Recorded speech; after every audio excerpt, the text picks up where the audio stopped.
Hello, movie patient, and welcome to this session of film therapy. I am your film therapist, Brienne, also known as Miss Movies. I am not a real therapist, but I play one on the internet.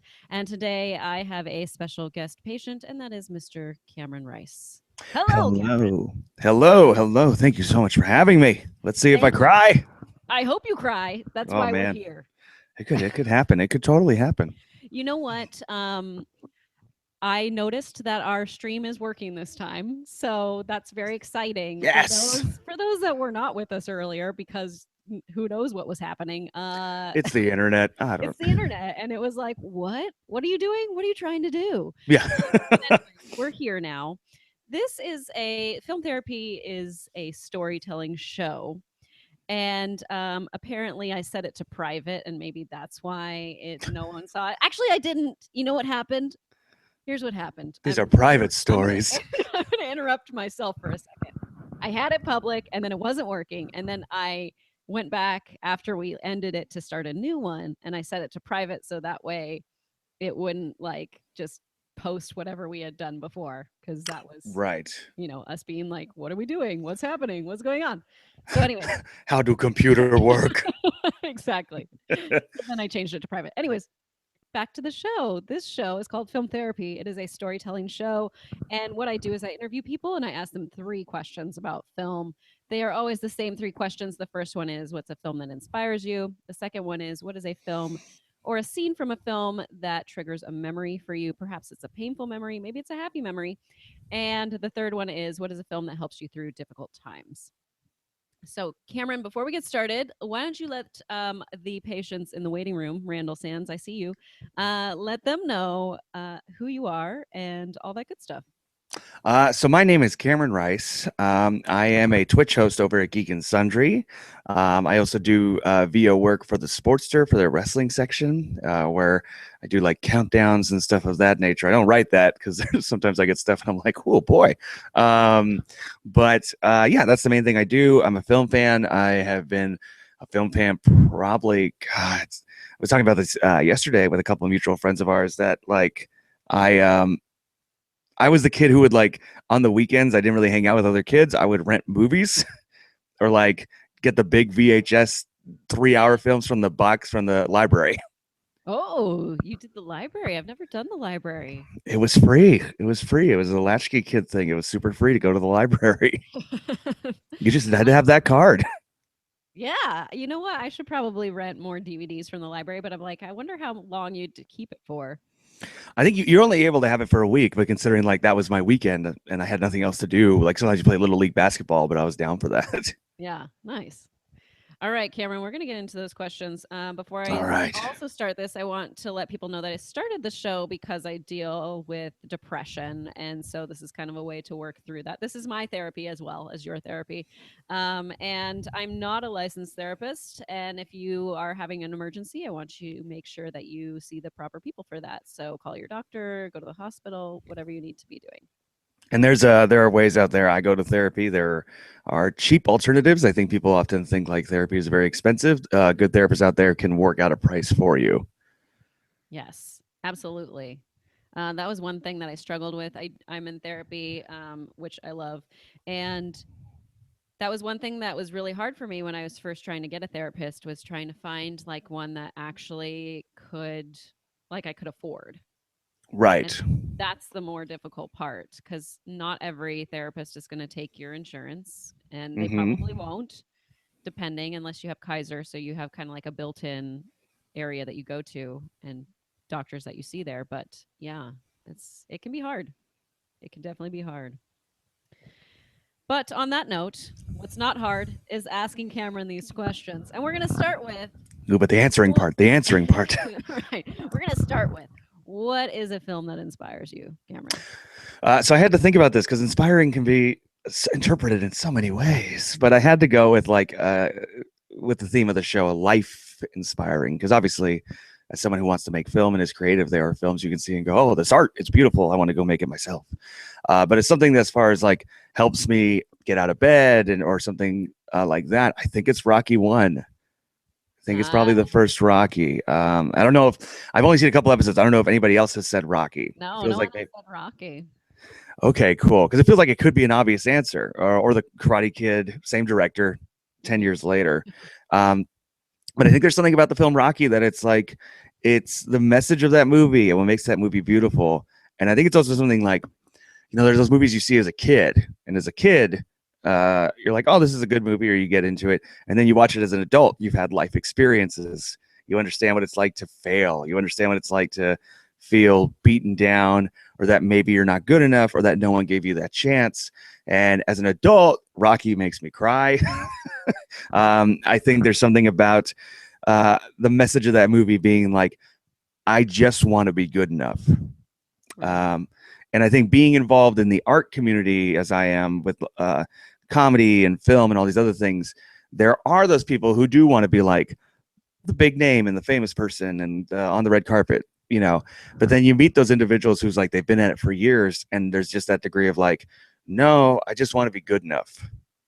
Yeah. And just, I think it's more of a just given the opportunity to be good enough, also, because Yes. that's something that I'm struggling with right now. Like, I feel like I'm picking away and working away at like specific skills for hosting or things like that. And I feel like I just need that, like, just that one person that's going to be like, I'm going to take a chance on this person Right.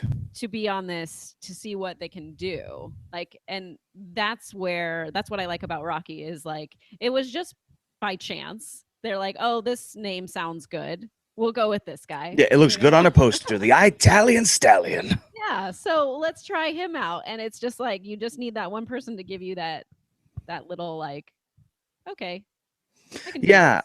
And I think that's also the relationship with Adrian and Mickey, that there's something about it's okay to need other people.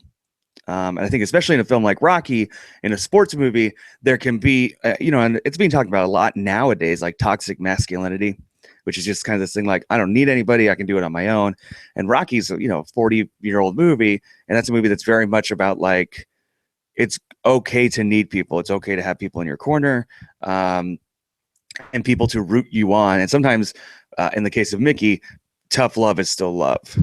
Mhm. And that's all there in that Rocky movie. And I think it's also just like Sylvester Stallone as that character is such a lovable guy. Like we are a Rocky in our life, or we know a Rocky, which is like that's super sweet. Maybe not the most intelligent guy. Right. And you're just happy to see like him get that. But I think like for me, what it is it's identifying with the idea of I just want to be good enough. And then also once you get that chance, are you going to be good enough? Because he gets Right. the opportunity and then he's like, I don't know if I could. It's not even about winning the fight. It's can I last the rounds? Um, and as again, someone who's been in the creative field, you sometimes will get those opportunities. They'll be like, okay, come in and pitch, come into the writer's room, come and talk to these people, come and host something. And you'll have that feeling of like, okay, I'm now going to go do the thing I've been training my whole life to go do, or an attempt to do it. Fuck, kind of a thing. And then Rocky goes for it, and he doesn't. Spoilers for Rocky if you've never seen it, anybody. He doesn't win that fight, but he reaches his goal of going the distance, and I think that's a very good positive message because, again, just pulling from my own life, I've been in writers' rooms and I've been in pitch rooms, and they didn't take the idea, but I felt like at least I was at a position in life that I was able to get in that room. They wanted to see Yes. me, and they Yes. wanted to come see me again. That's totally it. Getting in the room. And I'm just like, if I can get in the room, that's a goal Yes. that's my goal. And maybe one day film therapy will be something that I want to get in a room for and like pitch to someone, Right. but right now, I want it to be just in my home Yeah. with my Joker poster in the back. So There's something beautiful about independence. exactly. There's certain things where I'm like, there have been other things where I'm like, I don't know if I want them to call me because if they call me and I go in and let's say I get this job, then I'm going to have to change things that I'm doing right now. And there's that fear. You Yeah. stand in What if the we have a way of co-host? yourself. Yeah. What if we have a co-host who's going to be dressed as Sigmund Freud? He's going to be funny. I'm like, I don't want to do that. You you know, get the leather patches on the elbows. Anyways, Actually, that's a recommendation. You should do that anyway. you know, my my husband has been saying like, I want to get you a jacket with, you know what? I have a Lucy Van Pelt mug that I was Oh, like, I need to be perfect. drinking out of my Lucy Van Pelt mug while I'm doing Or this. or just like a hanging pipe that we never see you light for the whole half hour. I'm gonna incorporate these things immediately. Yeah, All right. it immediately gets a season pickup. Not even a pitch, straight to I- series. I love Rocky, and I'm so glad that like I watched it. I watched the entire series before Creed came out. I had never seen it before, Oh, and so I think it's a really beautiful series. Aside from number 5, if we could oh just yeah. get that one, that would be great. Yeah, the only good thing about part 5 is it's a prequel. It really is like a prequel to Balboa, so you understand why he's broke and destitute again. In Yeah, in that's part, true. that's the only reason. But you can get that in a sentence. They could have opened up Balboa with like a title crawl. You're like, oh, he lost it all, but let's start the movie. Yeah, and I don't like Rocky 2. It's interesting watching those back to back because I like Rocky 2, Me but too. Rocky 2, I think gets hurt when you watch it immediately after Rocky 1. It's a better movie if you kind of watch it on its own. If you Yeah, watch it immediately after Rocky 1, you're comparing it right away. But when he wins that belt and hands up in the air and he's like, I did it, and his voice cracks, oh, I cry so hard. Rocky 2 is actually my favorite of the series. Oh, interesting. Yeah.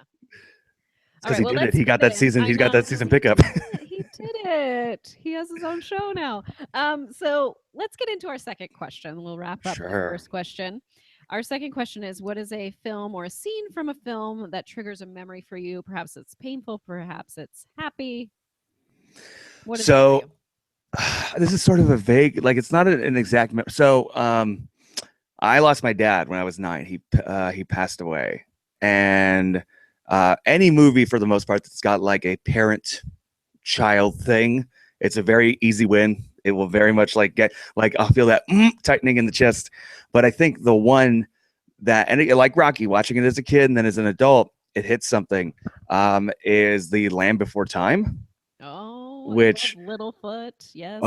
and it's the first one. I think a lot of people maybe have not gone back because there's like it's one of those series There's that's got like 6 of them or 8 of them. I don't even know how many at this point.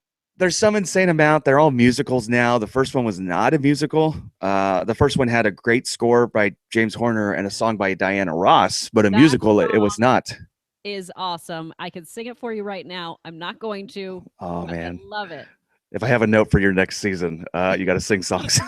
If we hold on Yes. together. All right. They're going across credits. So good. Our dreams never die. No. But I think for me, what it was is then again, like watching it as an adult, there's the scene where the cloud formation comes in the shape of his mother. Oh yeah. And leads him to the Great Valley, and he starts running after it, and he goes, don't go, mother, don't go. And even though my dad was the one that went away and not my mom, that is stuff that, like, when I see that scene, I'm crying now. When I see that scene, it like there's no specific memory of my dad, but it does bring up that time. Because he died in an accident. It was very violent. It was not like no, not that I'm not going to compare deaths and different deaths. Where it's like my dad's death was better than yours, but it was a very violent death. And that kind of I dealt with a lot of stuff, and that's a big reason why I'm in therapy is dealing with that is abandonment issues. And when my dad died, I became the only boy in the family because my grandfather then died 6 months after. And so I was like, what a year, 96, y'all. Great film here, though. But it was, then I became the only boy. And so it was me, and then my mom, my sister, my aunt, my grandmother, and my cousin in one house. And so there's like a lot I got going on in this head. But that scene of like the little boy running after the cloud of his parent, the visage of his parents saying, please don't go, is like, oh my God. And there's so much in that movie too about like friendship and accepting of others. Like, you know, we live in a time now very much about like learning to be accepting and diversity and all this other stuff, which is very important. And it's funny to watch a movie from 1988 that is all about the triceratopses and the long necks and all these people who are like, we're not going to intermix. And it's these group of kids who are, by circumstance, have to work together and have to intermix to survive, to keep living, or they're going to go extinct. There's an interesting message there. But I think it's a beautiful movie. But yeah, it's all about that sequence, the running after the parent. And then it's that the doing that saves them. And I don't know what the message is there. You could probably pull many things from that, but that's what saves those kids. And yeah, anytime I watch it, and I talked to a number of adults who have not lost a parent, but they might not have the best relationship with their parent. A really good friend of mine was talking about, she saw that movie on like Thanksgiving break, like 2 or 3 years ago with her little sisters. And she hadn't seen it since she was a little kid. And she said she was sobbing by the end. And her little sister was like, why are you so sad? So I kind of like Rocky. I think that is a film that maybe affects people more once you've gone through some shit in life. Right. Definitely. That's totally how, like when you see something when you're a kid and then you revisit it at a different time and you notice things differently because you're Right. through a different lens and you've been through life and you've been through hard times. Now, when do you remember when you first saw this post 96? I think it would, frankly, probably would have been the maybe 2003. Probably it probably was a while, because 96, I'm 9 years old, and that's when you go through the stupid boy thing of like, ugh, kid stuff is stupid, I'm gonna be a man. But I think also there was a degree of like being the only boy in the family was like, I don't have time for kiddie stuff, I got to be the man of the family, which is so dumb. But so I hadn't seen that movie forever, but my sister watched it all the time. We have like an old VHS that's like that's so warped. But like I think I'd seen like bits and pieces, but like a final sit down, watch the thing beginning to end. Yeah, it was probably, I think, Christmas break 2003 or 4. Mm-hmm. And it was just like, oh yeah, I'll sit down and watch this. I remember this being pretty good. And then I do have information that says there are 14 Land Before Time movies. Oh my Thank God. you, Randall Sands, for letting us know that the last one was released February 2016. Oh, it's a new hit. I've got a lot of catching up to do. Oh man, no. If anybody watching or listening to this, just do the first one. I mean, it maybe, it might be a Star Wars thing where people grew up with the others and they're like, those are great too. Right. I don't want to take away if you think those are great. I think, but the first one is like that classic. It's not a musical. It's more about emotion and what it does. Oh, and that's the other scene. I forgot about this one. Is it the character's name is like Rooter, and this one when like Littlefoot falls on this giant dinosaur called Rooter. And Littlefoot's crying, and Rooter goes, what are you so sad about? And you see the gamut of emotion on Littlefoot, where he simultaneously goes like, it's my fault, she's dead because of me, and then why did she come? She knew what Sharptooth could do. And then you see Rooter, and it's a beautiful sequence. And I've tweeted this out a couple times, and every time my responses are people are like, I'm crying at work, why did you tweet this? But it's the character of Rooter goes like, now you listen to old Rooter. It wasn't your fault. It wasn't your mother's fault. The great circle of life, which, by the way, predates Lion King. He says circle of life. The great circle of life continues. And it's like, it's watching someone, and it's someone who, my dad's death had nothing to do with, like, it didn't happen because of me, but there is a degree of like simultaneous regret and anger, and you don't know how to deal with all that stuff. I think like Land Before Time might be a great movie to show children, like, again, I'm not a therapist, but like dealing with like grief or loss, and like how to kind of cope and not move on, but feel that and be okay with it. Right. Understand their emotions. Yeah. Let's get into our final question. I love Land Before Time.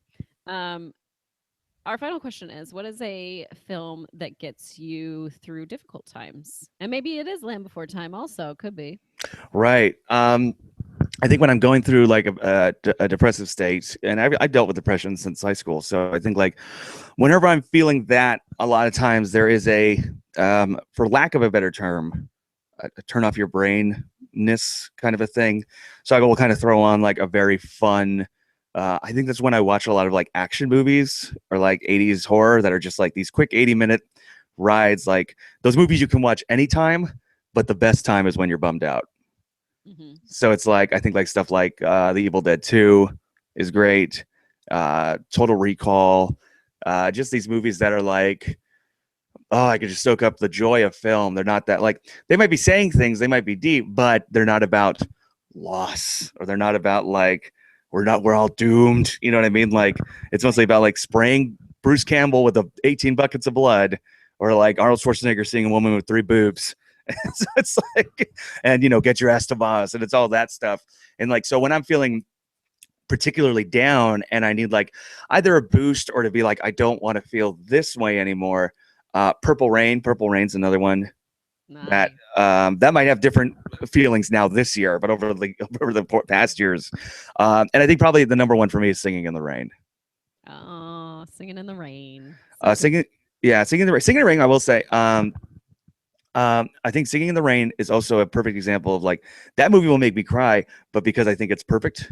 And I think it's beautiful. It has nothing to do with like, oh, this is making me think this or think that. I think the sequence when she's running down the movie theater and he says, "Stop that girl," and the camera turns. I think it's as a film person, the lighting, the editing, everything. Like it's one of those like perfect movies that you see it and then you just kind of get choked up because it's like, oh, they did it. They did everything right. I wouldn't change a thing. They have so many good dance sequences in that film that are impressive. I think my favorite one is when I don't remember the song. Oh wait, something about Moses. Moses supposes his roses, his Yeah. toes are roses. That's my favorite dance sequence in that film.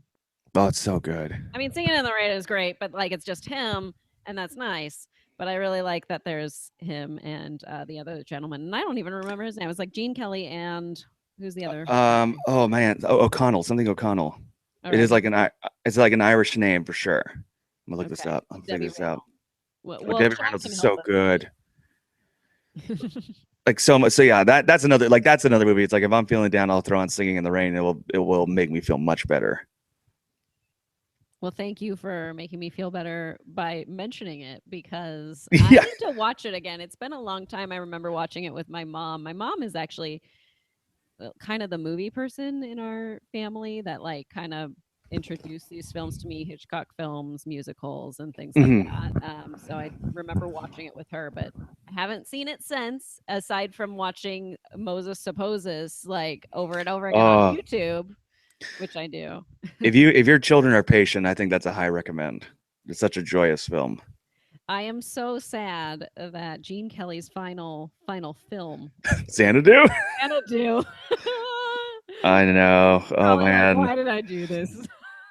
I think he also did an Evil Knievel movie in the 70s. So weird. And Donald O'Connor, that was the other actor. Okay, Donald O'Connor. Good job, everyone. Good job, Donald O'Connor, Gene Kelly, Debbie Reynolds. Oh, so good. Man. Thank you very much, Cameron, for coming on. Thank the show. I you. want to make sure that I get you out of here on time so that way you can get to your next show, which is you can tell our patients in the waiting room. So I do a show called Required Viewing on Geek and Sundry that starts in about 45 minutes. You go to the twitch.com/Geek and Sundry, and we use Netflix and a Chrome app called Showgoers, and you can watch a Netflix movie along with us. Today we're watching Top Gun. Yeah, Top Gun. Yeah, so we got kind of because it's November, so we're kind of trying to think of like movies you watch like a Thanksgiving break with your family, and I think Top Gun is on TBS every November. I love it. And that's 11 a.m. on Wednesdays. Yes. And on Tuesdays from 2 to 4, me, Hector Navarro, who's a past guest of the show, and Iffy Wadaway do Flip Squad, which is we take video games and we just try and perform stunts that the chat bets us to do. So it's a hoot. That sounds like fun. I hope to come by and maybe just like watch it sometime, maybe on Twitch. Oh yeah. But yeah, thank you so much for having me. This was great. I did cry. It happened. It happens. I was alone the other day talking about The Accountant on the show by myself. I still got to see it. Yeah, The Accountant or me crying? Both. Okay. The video. I got to see the video. Right. Let me clarify. It's not like the next time you come to a Twitch watch along, I'm going to be like, I'm going to make you cry. That's right. That's what I do here. I cry on camera. So, ladies and gentlemen, you can find Cameron at Jurassic Alien on Twitter. Tweet him your Land Before Time gifts, Oh yeah. as Oh. well as as well as Singing in the Rain gifts. But yeah, thank you all for joining us today. We will see you next time on our next film therapy session. Bye. Bye. Bye. Bye. Bye. Bye. Bye.